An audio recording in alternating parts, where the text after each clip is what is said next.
Hello guys, अस्सलाम वालेकुम। Last session में हम लोगों ने स्ट्रेटेजिक मैनेजमेंट टूल्स कुछ पढ़े थे। मैंने पहले ही बोला था कि स्ट्रेटेजिक मैनेजमेंट को हम 2 यूनिट्स में डिवाइड करेंगे। So this is about the second units, जिसमें हम जो कुछ टूल्स रह गए थे उनको डिस्कस करेंगे। सबसे पहले बढ़ते हैं अनसोर्स मैट्रिक्स। बेसिकली ये इस्तेमाल होता है मार्केटिंग के अंदर इस्तेमाल करते हैं। उस वक्त हम इस्तेमाल करते हैं कि जब हमने कोई नया प्रोडक्ट बनाना होता है या हमने कोई नई मार्केट में जाना होता है। सो बेसिकली इसमें हम प्रोडक्ट एक्सपेंशन ग्रेड भी इसको भी बोला जाता है। और इसमें जब हम स्ट्रेटजीज बनाते हैं तो दो चीज़ों के बेस पे बनाते हैं। एक या तो हम प्रोडक्ट के बेस पे बनाते हैं या फिर हम इसको मार्केट के बेस पे बनाते हैं। सो 4 कैटेगरीज डेवलप होती हैं। 4 कैटेगरी से यहाँ पे शायद हम ये भी कह सकते हैं कि जी हम 4 स्ट्रैटेजीज डेवलप करते हैं। इसमें क्या होता है कि हम सबसे पहले ये देखते हैं कि हम एक न्यू प्रोडक्ट ला रहे होते हैं और न्यू मार्केट के लिए ला रहे होते हैं। इसको हम क्या बोलते हैं? इसको हम डाइवर्सिफिकेशन कहते हैं। ठीक है। दूसरी स्ट्रैटेजी ये होती है कि हम कोई न्यू प्रोडक्ट ला रहे होते हैं लेकिन एग्जिस्टिंग करंट मार्केट के लिए ला रहे होते हैं। ठीक है, तो इसको क्या बोला जाता है? इसको प्रोडक्ट डेवलपमेंट बोला जाता है। तीसरी स्ट्रैटेजीज़ के अंदर हम क्या करते हैं कि जो करंट प्रोडक्ट होती है और करंट मार्केट होती हैं, लेकिन इसमें हम क्या करते हैं कि थोड़ी सी आगे जाते हैं, पेनिट्रेशन मज़ीद बढ़ा लेते हैं। ठीक है। चौथी चीज़ जो है हम देखते हैं कि जी करंट प्रोडक्ट और न्यू मार्केट होती हैं। इसमें हम लोग क्या करते हैं कि न्यू मार्केट ढूंढ लेते हैं एक एग्जिस्टिंग मार्केट के लिए। एक मार्केट से दूसरे मार्केट में चले जाते हैं जोग्राफिकली या फिर किसी और सेगमेंट के हिसाब से हम देख लेते हैं। तो उसको हम क्या बोलते हैं? इसको हम प्रोडक्ट डेवलपमेंट बोलते हैं। जी यहाँ पे आप देख सकते हैं कि जी समराइज़ किया गया है कि जी न्यू प्रोडक्ट हो और न्यू मार्केट हो और existing product market development, new product new market हो तो डाइवर्सिफिकेशन, और इसी तरह से न्यू एग्जिस्टिंग मार्केट हो और न्यू प्रोडक्ट हो तो इसको प्रोडक्ट डेवलपमेंट बोलते हैं। और एग्जिस्टिंग प्रोडक्ट हो और एग्जिस्टिंग मार्केट हो तो हम इसे क्या बोलते हैं? हम इसको मार्केट पेनिट्रेशन बोलते हैं। हम इस्तेमाल करते हैं अनसोर्स मैट्रिक्स को एप्पल पे अप्लाई करते हैं। देखते हैं कि उसमें क्या होता है कि मार्केट पेनिट्रेशन की अगर हम बात करें तो selling existing product to existing product, तो सारी यहाँ पे थोड़ी सी मिस्टेक है। Selling existing product to existing market, इसमें होता ये है कि जी जो एग्जिस्टिंग प्रोडक्ट हैं हम उसी में सेल कर रहे होते हैं, ज़्यादा से ज़्यादा सेल करने की कोशिश कर रहे होते हैं कि सेल ज़्यादा हो जाए, सेल्स वॉल्यूम बढ़ जाए। ठीक है। दूसरे में हम क्या करते हैं? मार्केट डेवलपमेंट के न्यू मार्केट ढूंढ लेते हैं। मिसाल के तौर पर आईफोन जो है अब इमर्जिंग कंट्रीज़ की तरफ जाने लगा है, बांग्लादेश, श्रीलंका और इसी तरह के कुछ और ममालिक जो इमर्जिंग उसमें जा रही है कि वहाँ पे इसकी सेल बढ़ जाए। ठीक है। प्रोडक्ट डेवलपमेंट में हमने ये बात की है कि हम देखते हैं कि जी आईफोन हर साल के अंदर अपना एक नया सीरीज़, एक नया मॉडल लेके आ रहा होता है। तो बेसिकली ये प्रोडक्ट डेवलपमेंट है और ये एग्जिस्टिंग मार्केट के लिए वो लेके आ रहा होता है। डाइवर्सिफिकेशन की स्ट्रैटेजी सच एप्पल में नहीं है। एप्पल को अभी देखनी पड़ेगी डाइवर्सिफिकेशन। रिलेटेड डाइवर्सिफिकेशन की हम बात कर सकते हैं कि टेबलेट और ये सारी चीज़ें हैं, लेकिन ये सच बिल्कुल आप ये कह सकते हैं अनरिलेटेड डाइवर्सिफिकेशन की हम इसमें नहीं देख सकते हैं। Industry life cycle just like similarly product life cycle होता है और इसमें हम ये देखते हैं कि एक कंपनी या जो कंपनी होती है या प्रोडक्ट वो इस वक्त किस स्टेज पे हैं। ठीक है। और इसमें हम 4 कैटेगरीज के अंदर इसको डिवाइड करते हैं। स्टार्ट है, इंट्रोडक्शन जैसे बोला जाता है, ग्रोथ बोला जाता है, मेच्योरिटी और डिक्लाइन बोला जाता है। इसमें अगर आप देख ले तो स्टार्ट में जो होते हैं रेवेन्यू कम होता है, इसी तरह से कैश भी नेगेटिव होता है और प्रॉफिट भी कम होता है, नहीं होता है बिल्कुल ही। आहिस्ते आहिस्ते अगर जब ग्रोथ स्टेज की तरफ जाने लगते हैं तो तीन ही चीज़ें ऊपर जाने लगती हैं। ठीक है। फिर इसमें एक दरमियान में एक स्टेज आता है जिसे शेक आउट स्टेज कहते हैं। शेक आउट स्टेज के अंदर इसको कंसोलिडेशन स्टेज भी बोला जाता है। इसमें ये होता है कि या तो ये किसी कंपनी में मर्ज हो जाती है ये कंपनी या प्रोडक्ट, या फिर इसको ये कर लेते हैं कि जी कोई दूसरी कंपनी ख़रीद लेती है। ठीक है। तो ये this is a rare case, मतलब कि हाँ हर वक्त ये नहीं होता। ठीक है। फिर उसके बाद जो मेच्योरिटी स्टेज आता है, मेच्योरिटी स्टेज के अंदर भी रेवेन्यू ऊपर जा रहा होता है, कैश भी ऊपर जा रहा होता है। ठीक है। लेकिन अगर हम डिक्लाइन स्टेज की बात करने लगे तो डिक्लाइन स्टेज के अंदर हमारा प्रॉफिटेबिलिटी भी कम होने लगती है, हमारी कैश भी हमारा कम होने, रेवेन्यू भी कम होने लगता है और इंटरेस्टिंगली हमारा जो प्रॉफिट होता है हमारे कैश से क्या हो जाता है? कम हो जाता है। ठीक है। कुछ की सक्सेस फैक्टर्स हैं हर एक स्टेज के लिए। अगर हम इमर्जिंग की बात करें तो इमर्जिंग के अंदर स्टेज जो होता है उसमें हम इनोवेशन की तरफ जा रहे होते हैं। हम देखते हैं कि जितनी ज़्यादा से ज़्यादा जो होती हैं डिफरेंशिएशन आ जाए, और यहाँ पे कंपटीशन लेवल भी कम होता है, रिस्क लेवल ज़्यादा होता है क्योंकि नई चीज़ होती है, कोई पता नहीं चल रहा कि जी मार्केट में आगे चली गई, कस्टमर एक्सेप्ट करेगा या नहीं करेगा, तो ये रिस्क ज़्यादा होता है। ग्रोथ स्टेज के अंदर ये होता है कि ग्रोथ फास्ट हो जाती हैं, निगोशिएशन इस सच इतनी ज़्यादा नहीं होती बायर्स के पास क्योंकि नई चीज़ें ऊपर जा रही हैं, ग्रोथ कर रही हैं। अब इस टाइम जो है कंपनी जो है वो रिस्क नहीं ले सकती, ठीक है। और एंट्री लेवल भी बैरियर्स टू एंट्री कम होती हैं, इतनी ज़्यादा नहीं होती, और एग्जिस्टिंग कोई भी इसको वो कर सकते हैं। और इस तरह प्रॉफिटेबिलिटी, हाँ यहाँ पे प्रॉफिटेबिलिटी का लेवल क्या हो जाता है, हाई होने लगते हैं, और रिस्क लेवल भी क्या होता है, लो होता है। कंसोलिडेशन मैंने बात की थी कि इसमें क्या होता है कि इसको कोई मर्ज कर लेते हैं या कोई वो कर लेते हैं, दूसरी बड़ी कंपनी खरीद लेते हैं, ठीक है, जिसके पास ज़्यादा पावर हो। मिसाल के तौर पर अगर हम बात कर ले इंस्टाग्राम की बात कर ले, जब इंस्टाग्राम ऊपर जा रहा था तो फेसबुक ने इसको इसी जगह पे वो कर लिया, ख़रीद लिया। एक बेटर फाइनेंशियल पावर थी उसके पास, उसने ख़रीद लिया। फिर उसके बाद अगर हम मेच्योर स्टेज पे चले जाए तो ग्रोथ स्लो होनी स्टार्ट हो जाती है, स्टैंडर्डाइजेशन की तरफ आप जाने लगता है, लर्निंग इफेक्ट आपकी बढ़ जाती हैं, कास्ट आपकी कम हो जाती है, निगोशिएशन पावर आपके पास ज़्यादा आ जाती हैं, बायर के पास निगोशिएशन पावर ज़्यादा आ जाती हैं, ठीक है। और मार्केट साइज़ जो होता है वो क्या हो जाते हैं, और आप इस टाइम आप मार्केट साइज़ और कास्ट पे compete कर रहे होते हैं, ठीक है। कास्ट पे compete इस तरह से कर रहे होते हैं कि आपके पास चूँकि वो ज़्यादा हो जाती है, लर्निंग कर या लर्निंग इफेक्ट जैसे बोला जाता है, तो वो क्या हो जाती है, आपके पास ज़्यादा आ जाती है, ठीक है। डिक्लाइन स्टेज में डिफ्रेंशिएशन ऑलमोस्ट ख़त्म हो जाती हैं, ख़त्म इस तरह से हो जाती हैं कि कोई और कंपनी आ जाती है, इससे बेटर वो चीज़ें करने लगती हैं, और टेक्नोलॉजी या तो चेंज हो जाती है या प्रोडक्ट अपनी क्वालिटी को सस्टेन नहीं कर पा रहता, और एक्सट्रीम कंपटीशन आ जाती है, और प्रॉफिटेबिलिटी कम हो जाती है, और रिस्क एक दफ़ा फिर क्या हो जाता है, ज़्यादा हो जाता है, क्योंकि नई प्रोडक्ट नई कंपनी आके उसको क्या कर सकती हैं, टोटली चेंज कर सकती हैं। सो बेसिकली अगर हम देखें तो ग्रोथ स्टेज के अंदर बायर के पास जो होती हैं निगोशिएशन पावर कम होती हैं, लेकिन जब हम मैच्योर स्टेज पे जाते हैं तो मैच्योर स्टेज के अंदर निगोशिएशन पावर बढ़ जाती है।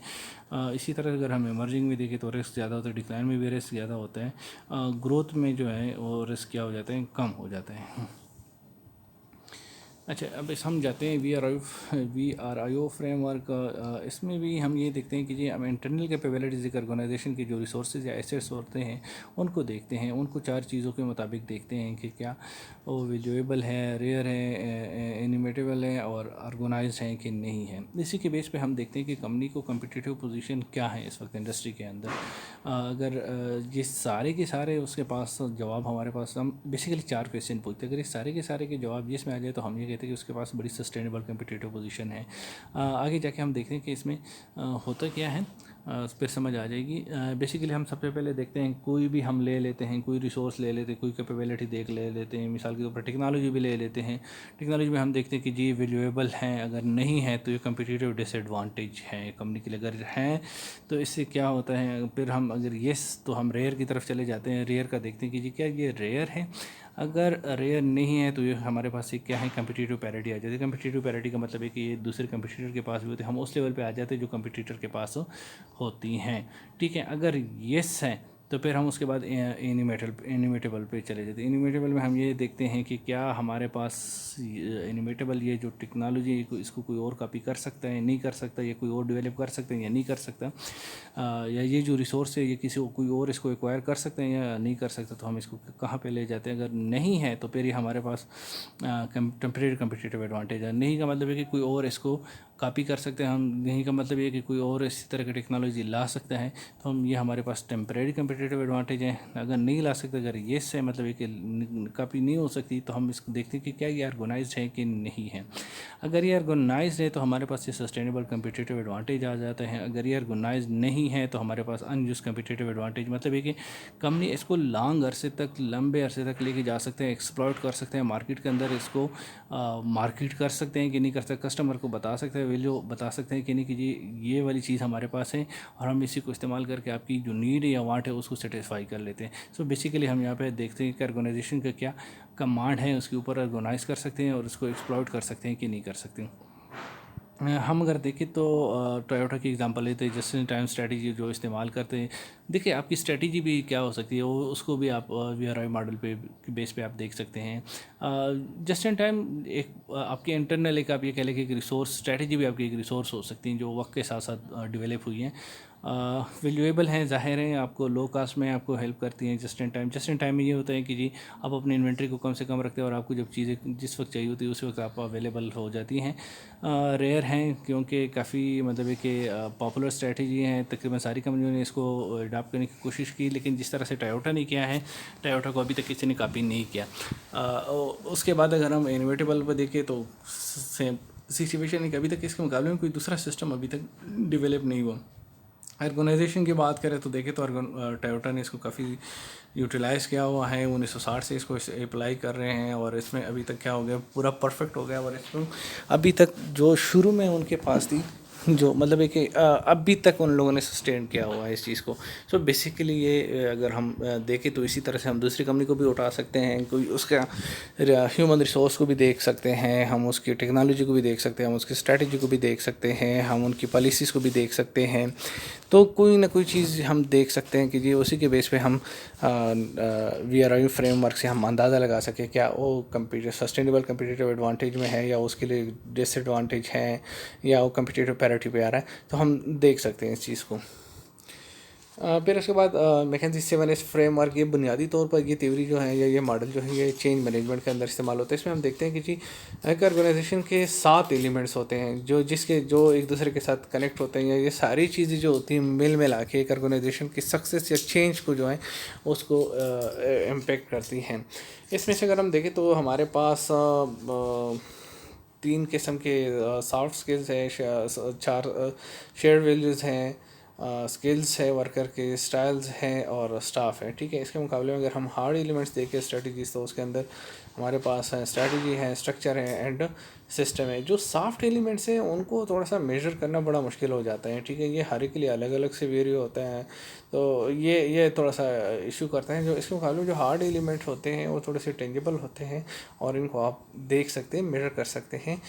इसमें आप चेंजेस लाना भी इसमें इससे इतना मुश्किल नहीं होता, लेकिन जो सॉफ्ट क्या होती है उसमें काफ़ी ज़्यादा आपको करनी पड़ती है। अगर हम देखें मैकेंजी 7S फ्रेमवर्क में, तो हमारे पास 7 चीज़ें क्या हैं, structure, strategy, system, share value, style, skill, staff, ये सारे मिल के एक दूसरे के साथ एक ऑर्गेनाइजेशन के अंदर क्या लाती हैं, चेंजेस लाती हैं। इसमें आप थोड़ा डिटेल से पढ़ सकते हैं कि स्ट्रैटेजी के अंदर क्या देखते हैं कि स्ट्रैटेजी क्या है, ऑब्जेक्टिव क्या है, ये सारी चीज़ें आप देखते हैं। फिर उसी को अगर आप अप्लाई करें तो आपको 7S फ्रेमवर्क में आप चेंजेस उतने उसमें ला सकते हैं। अच्छा, देखिए इसके अंदर आप स्टाइल के अंदर थोड़ा सा, स्ट्रैटेजी के अंदर मैं ये बताना चाहता हूँ कि आप स्ट्रैटेजी क्या है, आप मतलब एक ऑब्जेक्टिव क्या है आपका, आप करना क्या चाहते हैं। ठीक है, सिस्टम्स के अंदर आप ये देखना चाहते हैं कि जी आपके यहाँ सिस्टम के अंदर जो है डिसीजन मेकिंग किस तरह से हो रही है। ठीक है, और आपके टेक्नोलॉजी वगैरह भी आपकी क्या चीज़ें हैं, कंट्रोल आपका किस तरह से है, तो ये सब, और फीडबैक भी है कि नहीं, तो ये पूरा सिस्टम इसमें देखा जाता है। स्ट्रक्चर के अंदर देखते हैं कौन किसको रिस्पॉन्डेंट है, कोई स्टेटस को तो नहीं है स्ट्रक्चर के अंदर, कोई ऐसी चीज़ तो नहीं है डिसीजन मेकिंग जिसकी वजह से लेट होती हैं, और कौन डिसीजन मेकिंग करता है ये देखते हैं। शेयर वैल्यूज़ के अंदर बुनियादी तौर पे हम जो देखते हैं वो कल्चर देखते हैं। ऑर्गेनाइजेशन का कल्चर क्या है, लोगों को सपोर्ट किया जाता है, मोटिवेट किया जाता है इन चीज़ों के लिए, या नहीं उनको दबाया जाता है, स्टेटस को है ऑर्गेनाइजेशन के अंदर, तो ये हम देखते हैं। स्टाइल्स के अंदर हम फिर लीडरशिप को देखते हैं कि लीडरशिप का स्टाइल क्या है, वो पार्टिसिपेटिव है या डिक्टेटिव है, कौन सा स्टाइल अप्लाई कर रहा है, लोगों को इनकरेज करता है काम के लिए या पनिशमेंट पे यकीन रखते हैं। फिर स्किल्स को भी हम देखते हैं कि क्या लोगों के अंदर, लोग जो है किस तरह के स्किल्स चाहिए लोगों को, वो इनके अंदर मौजूद है या ट्रेनिंग दी जाती है या नहीं दी जाती है, लोगों के अंदर कम्पिटेंसी है कि नहीं, और लोगों की कोर कम्पिटेंसी क्या है। फिर स्टाफ के अंदर हम ये देखते हैं कि कोई पोजीशन, कौन किस पोजीशन पे है, किसी पोजीशन के अंदर तो कोई चेंजेस नहीं चाहिए होती, या कोई कम्पिटेंसी तो उसको भी नहीं देखा जाता। अच्छा, इसके अंदर हम हर एक अंदर भी देख सकते हैं, हम देख रहे होते कि अगर हम स्ट्रेटजी को देख रहे तो हम देख रहे थे कि हमारी स्ट्रेटजी के अंदर तो कोई गैप नहीं है। इसी तरह अगर हम सिस्टम के अंदर देख रहे हो तो हम सिस्टम के अंदर भी देख रहे थे कि कोई गैप तो नहीं है। सिस्टम के अंदर गैप है तो हम फिर सिस्टम को फोकस करते हैं और सिस्टम के अंदर ही चेंजेस लाते हैं, फिर उसको इम्प्रूव करते हैं, फिर हम मार्केट में जाते हैं। इसी तरह से अगर हम शेयर वैल्यूज़ के अंदर देखिए जी हमारा ऑर्गेनाइजेशन का कल्चर सही है कि नहीं, अगर कल्चर के अंदर कोई मसला है कि मतलब है कि हम अपने वर्कर को मोटिवेट नहीं करते, उनको इनकरेज नहीं करते, तो फिर हमें जो है अपने कल्चर को इम्प्रूव करने को। इसी तरह स्किल्स लेवल के अंदर भी हम देखते हैं। सो बेसिकली इन 7 एलिमेंट्स के अंदर हम गैप भी देख रहे होते हैं कि कौन कौन से गैप्स इसके अंदर मौजूद हैं।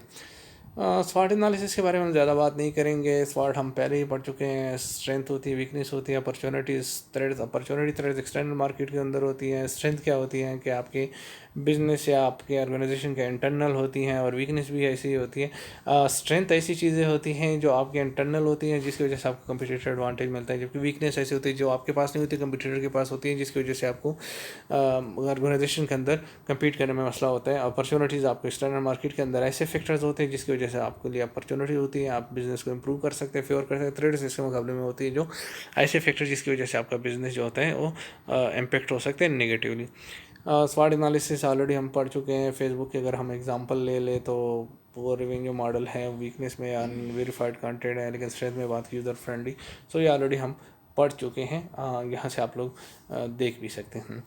फिर उसके बाद पोर्टर फाइवर्स मॉडल के 5 फोर्सेस और threads of new entrant, bargaining power of buyer, bargaining power of supplier, threads of substitute product दरअसल ये भी हम ऑलरेडी पढ़ चुके हैं, और इसमें काफ़ी मटेरियल मिल जाता है। पेस्ट एनालिसिस के बारे में हम लोगों ने बात की थी, यहाँ पे बड़े अच्छे तरीके से समराइज़ हुआ है और हर एक चीज़ बताई गई है कि कौन सी चीज़ कहाँ के अंदर कौन कौन से फैक्टर्स आ सकते हैं, कौन कौन से फैक्टर्स हम लोगों को देखने चाहिए।